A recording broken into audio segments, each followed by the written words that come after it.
Junkie XL, Rise of Engines, Jordan Peele really wants that Candyman, and the box office breakdown. This and more on Movie Emporium's News of the Day.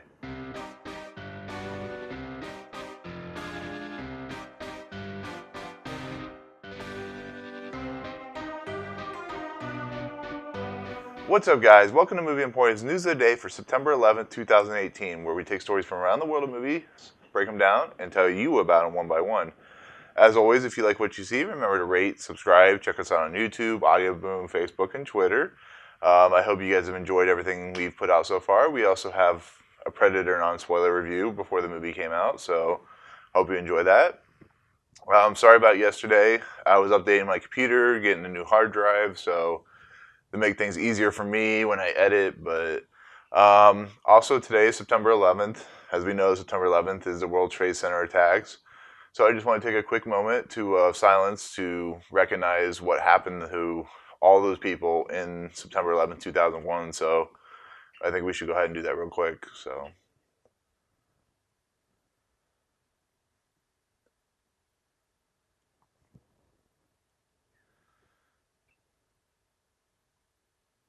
Alright, guys. I hope you're having a good day. So let's go ahead and get into the stories of the day, which are, and as always, the first story of the day is box office breakdown.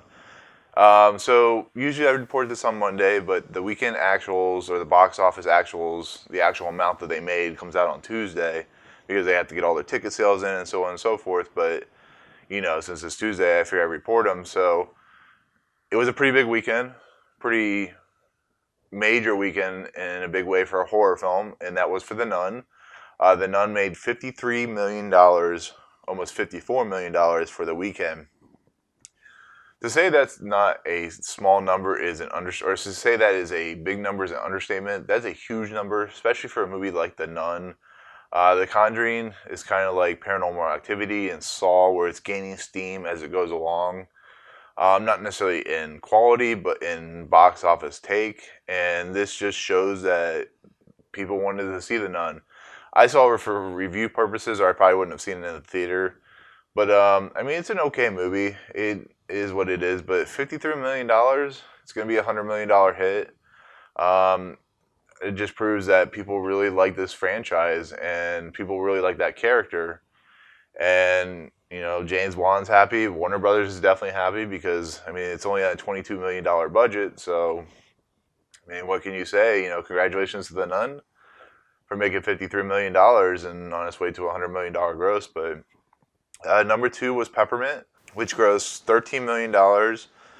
That's respectable. It's not the greatest, but it was never expected to do that well against The Nun.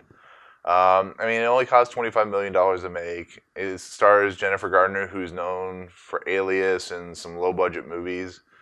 And it just wasn't a great movie overall, but I think people still want to see it because people are still interested in seeing stuff like Peppermint because it's kind of like a Taken, revenge, female-driven action film. It's kind of like Death Wish in a way, but no, it'll probably do respectable, 40, 50 million, so I guess that's at least something for it, right? Number three was Crazy Rich Asians with $13 million.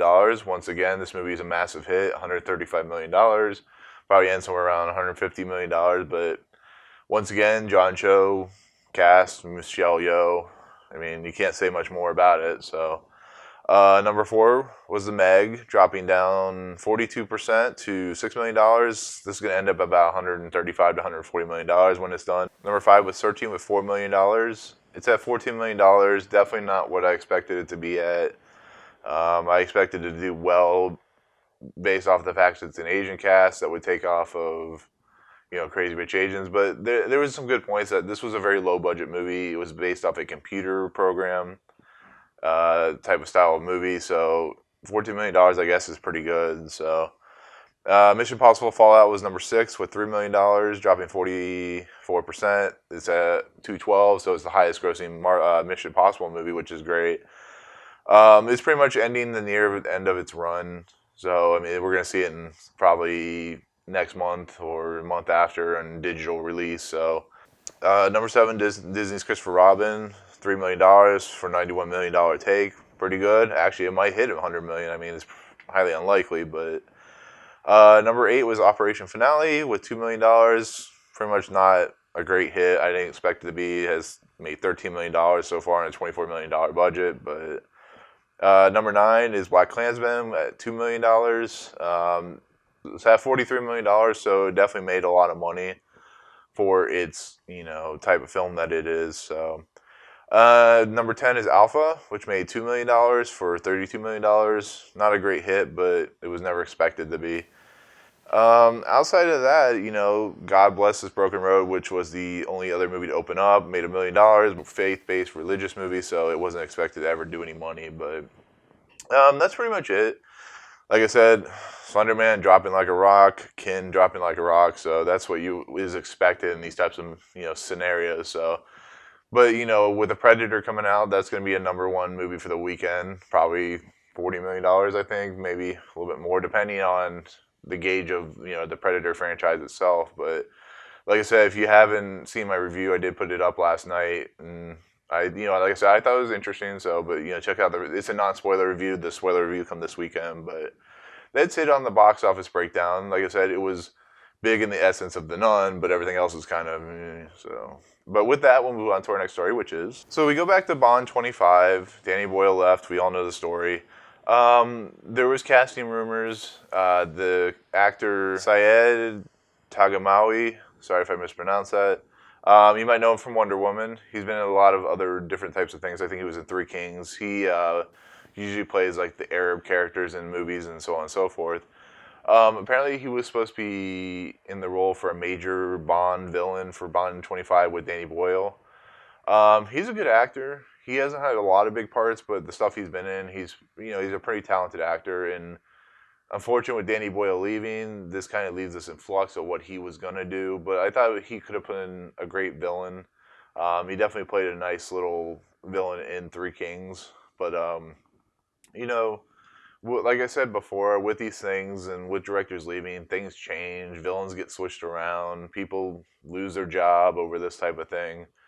And actors are, they're expecting this type of stuff, so it's not like it's unexpected, but it's sad because this guy's, like I said, a talented actor, and he deserves a big break like this, and to not get that big break kind of sucks. But in the world of acting, that's what's to be expected. You're never going to have all the parts you want. Some of the actors... Doug Ray Scott was supposed to be in Wolverine. He did Mission Impossible 2, and that was like a mistake for him. And it's just the way things are. Directors leave, actors have to leave, and it's what happens. So, but it's not like the biggest story in the world. But I figured I'd talk about it because you wish you could have more. These actors get more bigger roles because they deserve it, because they've been working in Hollywood for so long. There's some actors that play bit parts or play supporting roles that never get a real thing to chew, like a acting role to chew on. And it looks like it's going to be the same thing here with Syed. So, he's going to get more work because he's a talented actor, but it's kind of sad to see that this is what happened to him. But, that's it on that story. But with that, we'll go ahead and move on, which is our next story. Okay, so Jordan Peele is all of a sudden this horror... mega superstar producer / director. He's, like I said, directed Get Out. He's getting ready to. He's working on Us, and then he has other projects in the line. Well, we also know Candyman came out in the early '90s. Had Tony Todd as the main antagonist, and as we all know, with horror films, it's happened with Child's Play. It's happened definitely with Halloween, with Nightmare on Elm Street, with Friday the 13th. They like to remake these movies or continue a franchise, and they're doing it with Spawn as well, and so on and so forth. Well, Jordan Peele has gotten behind the remake of Candyman. If you don't know what Candyman is, it's kind of a political thriller about this, or it's a political horror thriller about this slave who was killed with bees and so on and so forth in like the 1800s, in the colonial time or whatever it was, and like when the black slaves were getting transported.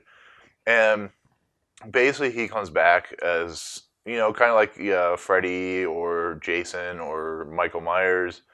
He comes back as like a supernatural villain. And basically if you say his name 3 times in the mirror, he will come back and kill you, and he uses bees to kill his people or kill people. And I was never a big fan of the franchise, but I only saw the first one. I saw it a long time ago, so it might change. I like Wishmaster for some reason, which is the same type of story, but for some reason I was never a big fan of Candyman. But I'm kind of interested to see what Jordan Peele. He's gonna be working as producer, but I'm kind of interested to see his influence on a movie like this because Jordan Peele is just that much of a great actor, great director, great producer, and he's really showing his worth in these types of movies. I'm glad he produced like Black Klansman because it's nice to see him move off different things. But the things he's taking on, the things he's telling, the things he's producing are very political. They're very racially motivated. Candyman's a very racially motivated movie. It's like about a black slave who's killed off and becomes a villain, basically, with Tony Todd.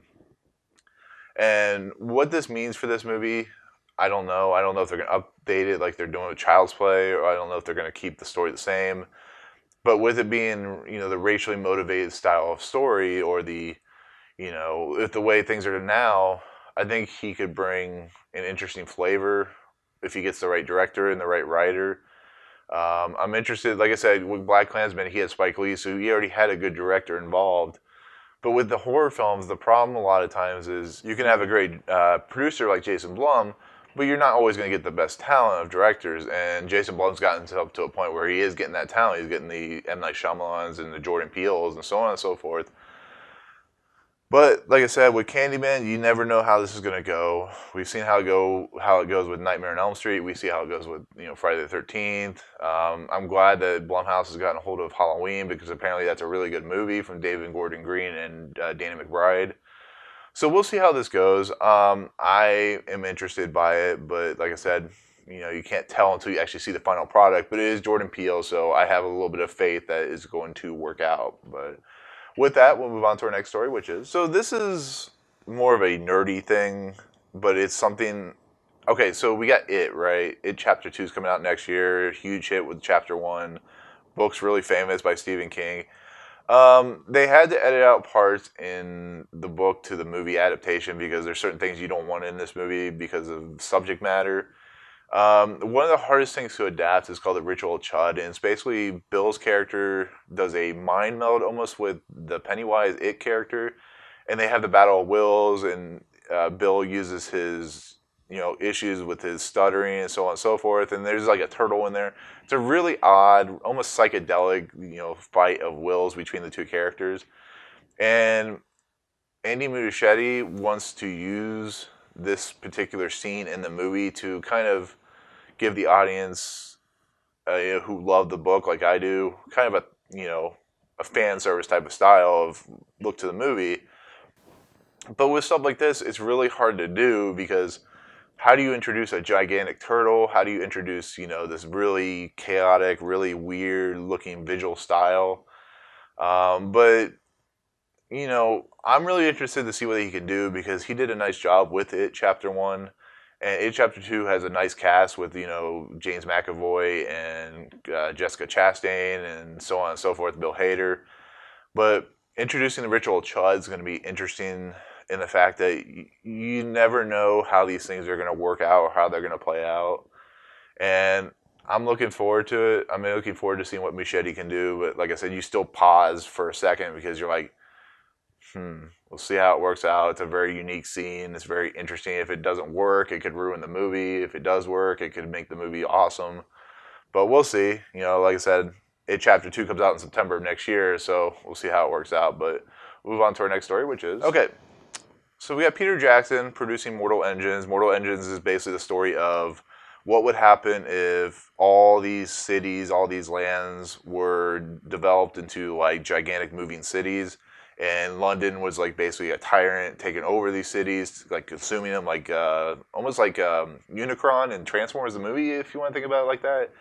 But it has Hugo Weaving as like I think he's like the mayor or the president of London or something like that. I'm not really sure, but the story that is being reported is Junkie XL, who you might remember from Batman vs Superman or Batman, one of the Batman movies that just came out, Man of Steel. He also did Mad Max Fury Road, which was an amazing score.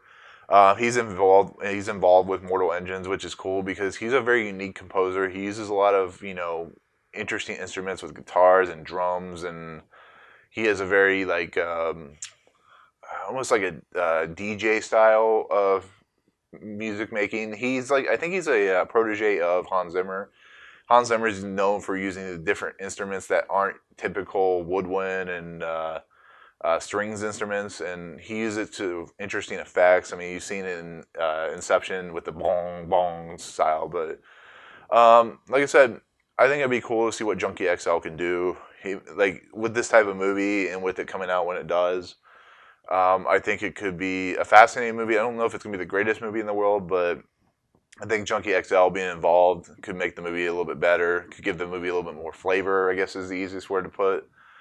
But I'm looking forward to it. I'm interested to see what Junkie XL can do. I am definitely going to see the movie because I'm going to do it for review purposes, of course. But with Peter Jackson behind it, I give it a little bit more intrigue, is the easiest word to put it. So we'll see what happens. But that's it on that story. So with that, we'll go ahead and move on to our next story, which is... So our last news story is like how I like to end things. David Leitch, who directed Deadpool 2, really popular movie. He also directed Atomic Blonde and John Wick, all that so forth. They've started production of Hobbs and Shaw, and there's just a couple photos of started production. Figured I'd share. One's of Jason Statham and David Leitch, and one's just the clapboard that they use to signal the start of a particular scene. So, it's not much to go on, but Hobbs and Shaw is in production, so that's definitely happening. The other one is from Once Upon a Time in Hollywood, and we get our first look at the character who's playing Charlie Manson. And like I said, nothing to really go on, but I figured I'd share the picture. So, I mean, that's it on that story, but I figured I'd at least give you those looks of those two movies. All right, guys, so that'll do it for Movie Emporium's News of the Day for September 11th, 2018. I hope you enjoyed anything you've heard in our news stories. If anything interests you or anything you wanted to talk about, definitely remember to comment below. Tell us what you think. Like I said, remember to like, rate, subscribe. Check us out on YouTube, Audio Boom, Facebook, and Twitter. Like I said, comment below, I'm interested to see what you guys think. Also check out the Predator non-spoiler review. Tell us what you think about that. Like I said, I will have the spoiler review up this weekend, but I wanted to let you guys see it before I did that so I don't ruin it for everyone because I know that happens a lot. But that's it. Till tomorrow, I guess. So with that, we'll see you guys tomorrow, and thank you so much for watching. Peace.